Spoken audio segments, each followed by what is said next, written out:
The word ungrateful hit me like a slap across the face. I stood in my parents' marble-floored kitchen, gripping my phone so hard my knuckles turned white as my mother's voice crackled through the speaker. "After everything we've done for you, Ramona, this is how you repay us?" I almost laughed. 15 years of bankrolling their lifestyle flashed through my mind. The vacations, the country club memberships, the endless loans to my brother Henry that we all knew would never be repaid. "Mum, I can't keep throwing money at Henry's schemes. This crypto startup of his is just another black hole, and you know it." "Your brother has vision," she snapped. "Unlike you, hiding behind your safe little analyst job. He takes risks. He's going places." Yeah, places like the casino, and God knows where else. But I bit my tongue. I'd learned long ago that defending myself was pointless. "The answer is no," I said firmly. "I'm not investing another cent." The silence on the other end was arctic. Then, "I always knew you were jealous of him." I ended the call and slumped against their designer kitchen island, the one I'd paid for during their last remodel. The late afternoon sun streamed through floor-to-ceiling windows, highlighting dust motes in the air and the fresh flowers my mother insisted on having delivered weekly. On my dime, of course. My phone buzzed. A text from Henry.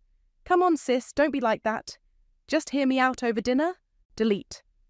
I grabbed my purse and headed for the door, but my father's voice stopped me. "Ramona, wait." He stood in the doorway to his study, looking uncomfortable in that way he always did when forced to take sides. "Your mother means well. We just want what's best for the family." "The family?" I echoed.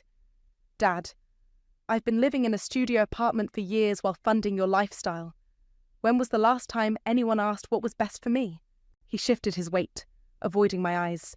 "You've always been so capable, so independent." Independent because I had to be, capable because no one else in this family was willing to step up. A week later, I was sorting through my mail when I found it, buried between credit card offers and utility bills. A notice from their estate planning lawyer, accidentally sent to my address instead of theirs. My hands trembled as I read it, then read it again. They had transferred everything to Henry. The house I'd helped them keep, the investment accounts I'd advised them on, everything we'd built together over 15 years, now legally signed over to my younger brother. I called my best friend Kendra immediately. "They wrote me out," I said, my voice hollow, like I never existed. "Those manipulative bastards," she breathed. "What are you going to do?" I opened my laptop, logging into the emergency accounts I'd set up years ago. Joint accounts, requiring my signature for any major changes. Accounts my parents had forgotten about in their rush to erase me. "They think they can just throw me away?" My cursor hovered over the access settings. They forgot who's been holding the purse strings all along. I thought about the dreams I'd sacrificed, the promotions I'd turned down because they required travel, and who would handle my parents' finances while I was gone. The apartment I still rented, because every spare dollar went to maintaining their lifestyle. The relationships that fizzled because I was too busy playing ATM to my family. My mother's voice echoed in my head. Ungrateful. No, I'd been nothing but grateful, nothing but giving, nothing but the dutiful daughter for 15 years. And this was my reward, being discarded the moment I refused to play their game. My phone lit up with another text from Henry. "Hey, need to discuss something urgent about the startup. Can you transfer $50K by tomorrow?" I looked at the emergency account balance, nearly $500,000, money I'd squirreled away just in case over the years, money they'd never bothered to track or question, too busy spending what I gave them freely. They wanted to play games with money? Fine, let's play. I clicked the button to freeze all transactions, then shut my laptop with a satisfying snap. For the first time in years, I felt something other than resignation or guilt. I felt powerful. Let them scramble. Let them panic. Let them finally understand what it means to lose everything you thought you could count on. My name is Ramona, and this is how I burned my family's golden world to the ground. It took exactly 6 hours for my phone to explode. First came Henry's texts, evolving from casual to desperate. "Hey, trying to access the emergency account. Is there a system problem? Ramona, this is serious. I need that money. Answer your phone. I blocked his number. Then came my mother's messages, following her predictable pattern. Anger, guilt, manipulation. How dare you freeze those accounts? After everything we've done for you. Your father is devastated. Please, sweetheart, we need access. Don't be difficult. I blocked her too. Kendra arrived at my apartment that evening with wine and takeout. She found me curled up on my second-hand couch, staring at my phone's blocked calls list. You look like you need this, she said, pouring a generous glass of red. I just froze $500,000 of my family's safety net, I said, accepting the wine. Should I feel this good about it? Honey, you're not their safety net. You're their ATM, Kendra settled beside me. And they just tried to cut you out completely. What did they expect? My phone buzzed again, my father this time, calling from a different number. I declined the call. I should call Travis, I mused, thinking of my ex. He's a financial lawyer. I need to know exactly where I stand legally. The hot lawyer ex who still likes all your Instagram posts? Yes, you absolutely should call him. Kendra grinned, then grew serious. But Ramona, you always said you didn't want to be like them. Just make sure your revenge doesn't make you worse. I took a long sip of wine. They're about to learn what it feels like to live without a safety net. How is that worse than what they did to me? The next morning, I met Travis at his favourite coffee shop. He looked good, better than I remembered, in his tailored suit and with just a touch of grey at his temples. His eyes widened when I laid out the situation. Let me get this straight, he said, leaning forward. You've been supporting them entirely? Since I was 20. Every bonus, every raise, it all went to them. I stirred my coffee absently. I kept thinking if I just gave enough, they'd finally love you properly? Travis finished softly. I looked away. Sounds pathetic when you say it out loud. No, it sounds human. He pulled out his tablet. All business now? But here's what concerns me. I know the lawyer who handled their asset transfer, Serena James. She has a reputation. What kind of reputation? The kind that involves previous fraud investigations that mysteriously disappeared. He showed me some news articles. And the way this transfer was handled, there are deliberate exemption clauses buried in the paperwork. Like they planned this for years. The coffee turned bitter in my mouth. Years. They'd been planning to cut me out for years, all while taking my money. What's my legal position with the frozen accounts? I asked. Strong. They're joint accounts requiring your signature. You had every right to freeze them. He hesitated. But Ramona, if you really want to hit back, I could do some digging into Serena James and your brother's new venture. My phone buzzed again. A text from an unknown number. My mother using someone else's phone. Your father had to cancel his heart medication refill. Is that what you wanted? To hurt us? I showed Travis the message. They're trying to guilt me? Dad's medication is $15 a month with insurance. They spent more than that on their morning coffee today. They're desperate, Travis said. People show their true colours when they're desperate. I thought about all the times I'd been desperate. Working overtime, skipping vacations, living on ramen to afford their lifestyle. Where was their concern then? Do it, I told Travis. Dig into Serena James. Dig into Henry's business. Dig into everything. He reached across the table and squeezed my hand. Just remember, revenge is like medicine. The dose makes the poison. I pulled my hand away gently. Then let's make sure the dose is exactly right. Walking home, I passed the luxury car dealership, where I'd co-signed for my brother's last vehicle. Through the window, I could see him arguing with someone in a suit, probably about missed payments. My phone buzzed one final time. A message from my father. Princess, please, we can talk about this. Whatever you want. I deleted it without responding. What I wanted was 15 years of my life back. What I wanted was parents who loved me for me, not my bank account. What I wanted didn't matter anymore. Now it was about what they deserved. And they deserved everything that was coming. 2 weeks into my financial siege, Henry's attempts to manage the family money were like watching a toddler try to juggle chainsaws. Every day brought a new disaster, and I had front row seats to the show. Your brother bounced another check, Kendra reported over lunch. She worked at the local bank and kept me informed. And your mum tried to use her credit card at Nordstrom. Denied? She made quite a scene. I stirred my salad, remembering all the times I'd had to eat cup noodles so they could maintain their lifestyle. Karma's not so fun on the receiving end, is it? My phone lit up with a notification from a real estate app. I nearly choked on my lettuce. They listed the house, I whispered, showing Kendra the listing.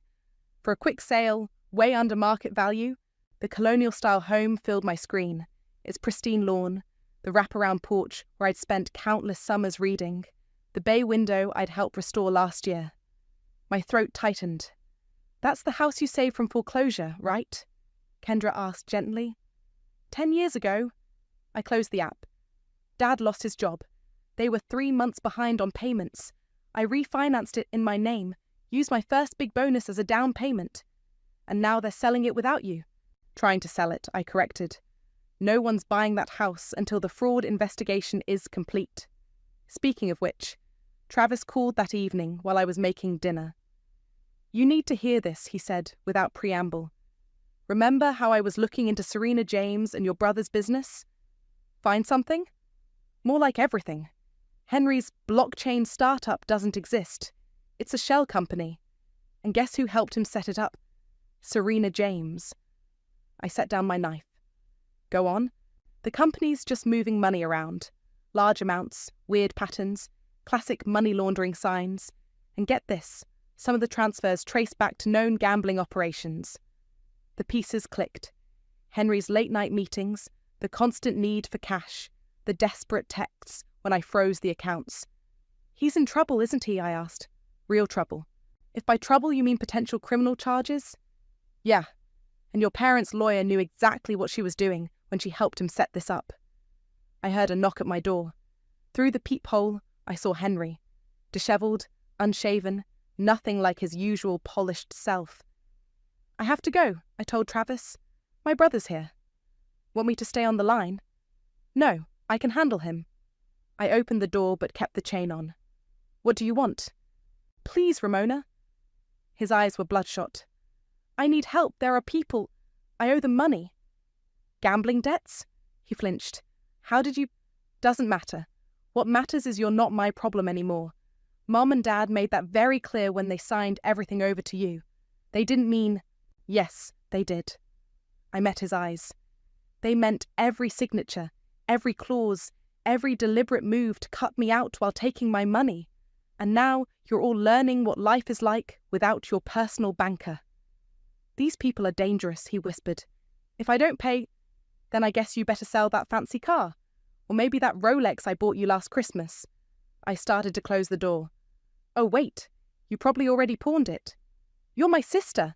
Funny, you all forgot that when you were planning to write me out of the family. I shut the door on his protests and leaned against it, breathing hard. My phone buzzed. A text from my mother. Your brother is crying in our driveway. Are you proud of yourself? I typed back. Are you proud of raising a son who gambles with dirty money? No response. Later that night, I drove past my childhood home. The for sale sign looked wrong in the front yard, like a tombstone marking the death of my family's facade. A light was on in the kitchen, and through the window, I could see my parents at the table, heads bent together over papers. They looked older somehow, smaller.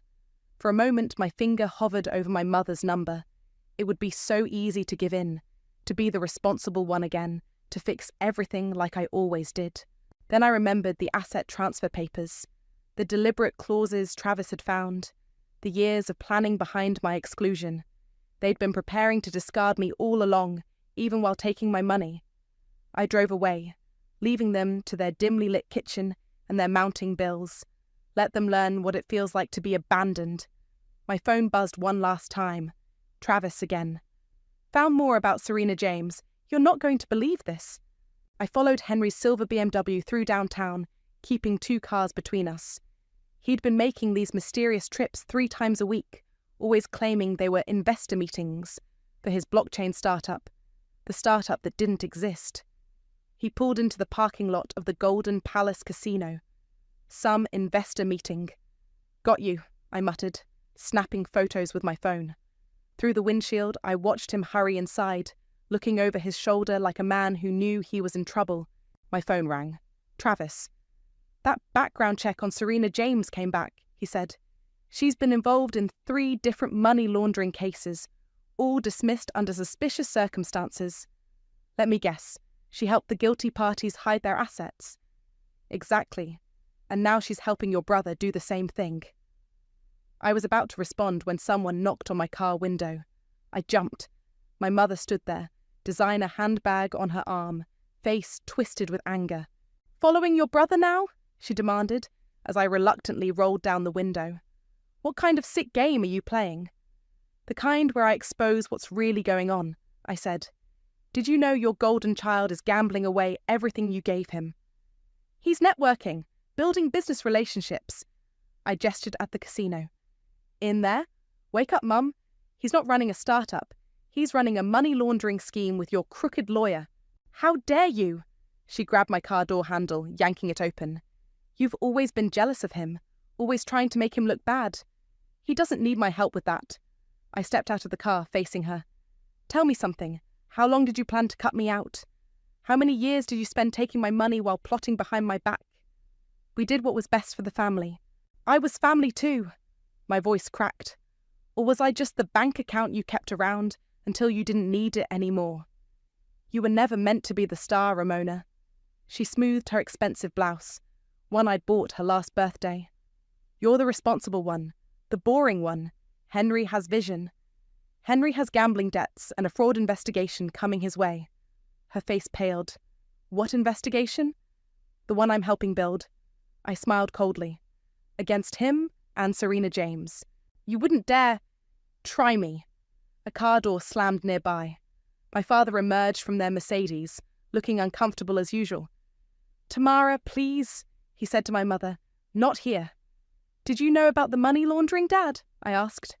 Or did you just sign whatever papers Mum put in front of you, like always? He flinched. Your brother made some mistakes, but what? But he's your son. But he deserves another chance. I laughed bitterly. I gave you chances for 15 years. I gave you everything I had. We never asked for... Yes, you did. Every single time, every crisis, every bill, every temporary loan that was never repaid. You asked, and I gave, and gave, and gave. Ramona? I turned. Kendra stood there, having just pulled into the parking lot. She took in the scene. My mother's rage, my father's discomfort, my shaking hands. Everything okay here? She asked, moving to stand beside me. We're having a family discussion, my mother snapped. Family? Kendra's voice dripped acid. Funny, I thought you wrote Ramona out of the family. Or does she only count as family when you need her money? This doesn't concern you. Actually, it does. Because I've spent years watching you drain her dry, and I'm done being quiet about it. Kendra took my arm. Come on, Ramona. Let them deal with their golden child's mess themselves. As we walked away, my mother called out, You'll regret this, when everything comes out about Henry's business. You mean his money laundering? I turned back. Don't worry, Mum. Everything will come out. I'm making sure of it. Back in my car, Kendra squeezed my hand. You okay? I watched through the windshield as my parents huddled together, whispering frantically. Henry emerged from the casino, saw them, and tried to retreat, but too late. I'm filing the court petition tomorrow, I said, for fraud investigation on the asset transfer. Travis says we have enough to start. Good. Kendra nodded firmly. Let them sweat. My phone buzzed with a text from Travis. Just got word. Serena James has 3 other clients under investigation. This goes deeper than we thought. I started my car, watching my family argue in the casino parking lot. They looked small from here, their designer clothes and luxury cars just window dressing on a house of cards. And I was about to blow it all down. The repo man came for Henry's BMW on a Tuesday morning. I watched from my office window across the street as they hooked it up to the tow truck. Henry ran out in his silk pajamas, shouting and waving his arms like a windmill in a hurricane. My phone buzzed, Kendra sending me updates from the bank. 3 bounce checks this week. Their power's getting cut off tomorrow. I typed back, "They have a generator. I bought it last year." "Yeah, about that. Henry tried to pawn it yesterday." A bitter laugh escaped my lips. Of course he did. My office door opened and Travis walked in, carrying a thick manila folder. "The court accepted our petition. Fraud investigation is officially open." "How long until—" My phone rang. My father's number. I almost declined it, but something made me answer. "Ramona?" His voice cracked. "Please, I need you to talk sense into your brother. He just doesn't know what he's doing." The mighty Henry, the golden child with vision, reduced to needing his boring sister's help. How the tables had turned. "Remember when I needed someone to talk sense into all of you?" I kept my voice level. "When I said giving Henry unlimited access to money was a bad idea. When I warned you about his gambling." Silence. "Did anyone listen to me then, Dad? We thought... You thought he could do no wrong. And now look where that got you."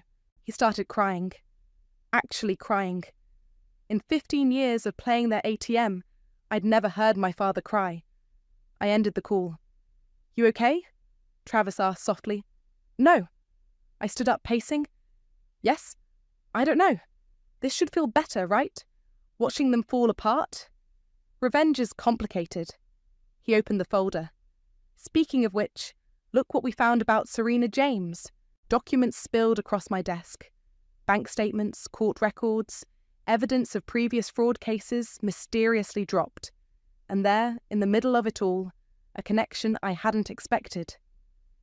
"She's been working with the same gambling outfit Henry's mixed up with," Travis explained. "This isn't just about your family anymore. This is organized crime." My stomach lurched. Is Henry in danger? If he doesn't pay what he owes? Yeah, probably. I sank back into my chair. This was supposed to be simple revenge. Freeze some accounts, let them struggle a bit, teach them a lesson. But now... My phone buzzed again. A text from an unknown number. "Your brother owes us money. Family should help family. You have 48 hours. I showed Travis the message. "We need to call the police," he said. "And tell them what? That my brother's involved in money laundering with the mob? Better than waiting for them to hurt him." I thought about Henry. Spoiled, entitled, reckless Henry. In over his head with dangerous people. Despite everything, my chest tightened with worry. Another text came through, this time from my mother. "The power's out. We can't afford food this week. Please, Ramona, you've made your point." "Don't answer it," Travis warned. "They're trying to manipulate you again." "I know." I stared at the message. But what if Henry really is in danger? Then he got himself there? "You're not responsible for saving him." My office door burst open. Kendra rushed in, face flushed. "You need to see this," she said, thrusting her phone at me. On the screen was a local news article. "Prominent lawyer under investigation for multiple fraud cases." Serena James's photo stared back at me. "It's starting," Travis said. "Once this hits the news, everything else will unravel." My phone rang again. Henry this time, using a new number. "Ramona, please," he begged when I answered. "These guys, they're serious. They came to the house last night. Mom's terrified." "Should have thought about that before you got involved with them." "I didn't know. I didn't think." "That's the problem, Henry. You never think. You just expect everyone else to clean up your messes." "They're going to hurt me." The words hung in the air. I looked at Travis, then Kendra, seeing my own conflict reflected in their faces. "Give me an hour," I said finally, and hung up. "Ramona," Kendra started. "I know," I grabbed my coat. "But if anything happened to him, even after everything they did—" "You're not responsible for saving them," Travis repeated. "No," I agreed. "But I am responsible for what I do next. And I won't have their blood on my hands, even if they deserve it." I headed for the door, then paused. "But that doesn't mean I'm going to make it easy for them." Cameron Hart's office reeked of old money and expensive cigars. He sat behind his mahogany desk, looking exactly like the family friend who'd watched me grow up. Silver-haired, Brooks Brothers suit, grandfatherly smile that didn't quite reach his eyes. "Your mother called me," he said, folding his hands. "She's quite concerned about the family's situation." "I'm sure she is." I placed a USB drive on his desk. But before you decide to play White Knight, you should see what's really going on. He plugged in the drive, and his face darkened as he scrolled through the documents. Bank statements, casino receipts, money transfers to shell companies, the evidence Travis and I had gathered. Henry's been laundering money, I explained. That startup he pitched you last month doesn't exist. It's all a front. Dear God. He removed his reading glasses. Does Tamara know? Mom sees what she wants to see, always has. And you're showing me this because they're about to ask you for money. Probably already have. And I don't want you getting dragged into their mess. He leaned back, studying me. You know, I always wondered why such a bright girl stayed in that toxic situation for so long. I thought if I just tried hard enough, gave enough. I swallowed hard. Pretty stupid, huh? No. His voice softened. Just human. My phone buzzed. Travis texting updates about the fraud case. Serena James had been suspended pending investigation. The walls were closing in. Thank you for the warning, Cameron said, standing. I'll decline any financial requests from your family. Walking out of his office, I felt lighter somehow.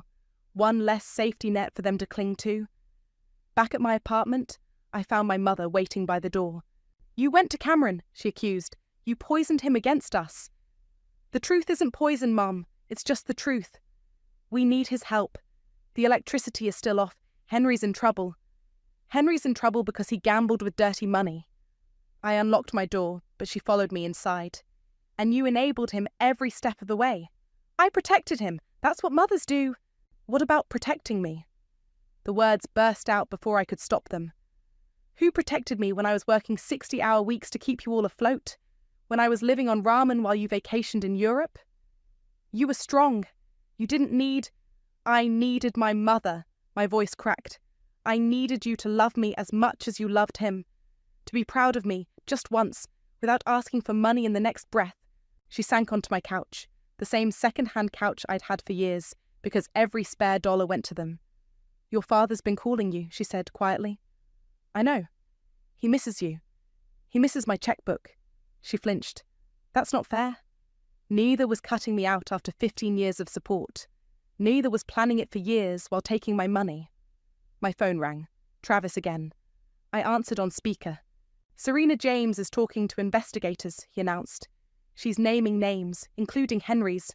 This is about to blow wide open. My mother's face went ash white. How bad? I asked. Bad enough that anyone connected to these accounts needs a lawyer. Now. After he hung up, my mother stared at me with desperate eyes. Please, Ramona, help us fix this.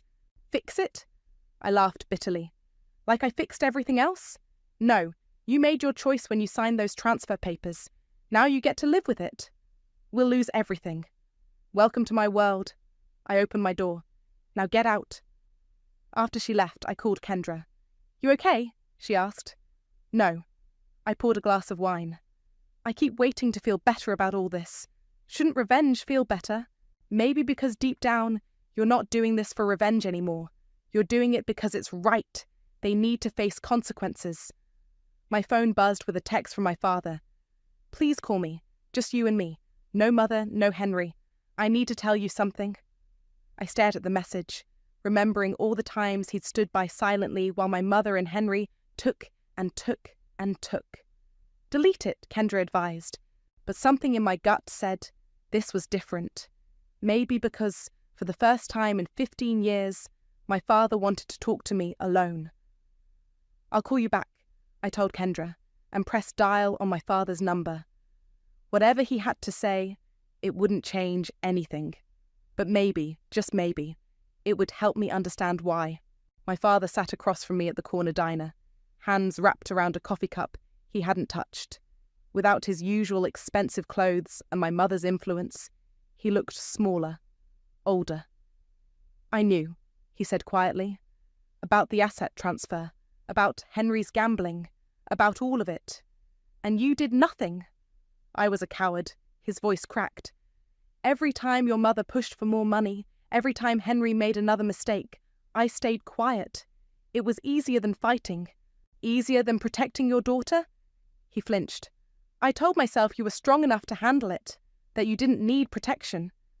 I needed a father. The waitress refilled our cups. Neither of us drank. The gambling debts, he continued. They're worse than you know. These people Henry's involved with, they came to the house again last night. Did they hurt anyone? No, but they made it clear what happens if he doesn't pay. He pulled out an envelope.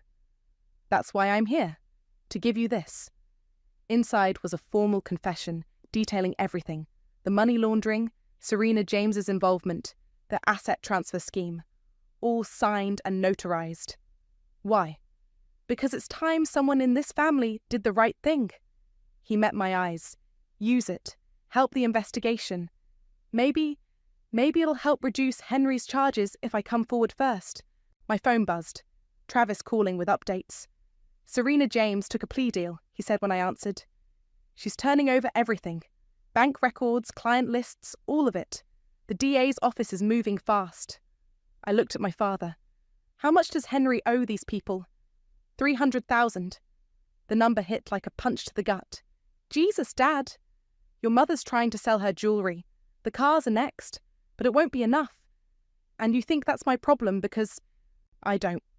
He pushed away his coffee. I think it's our mess to clean up. I needed you to know the truth.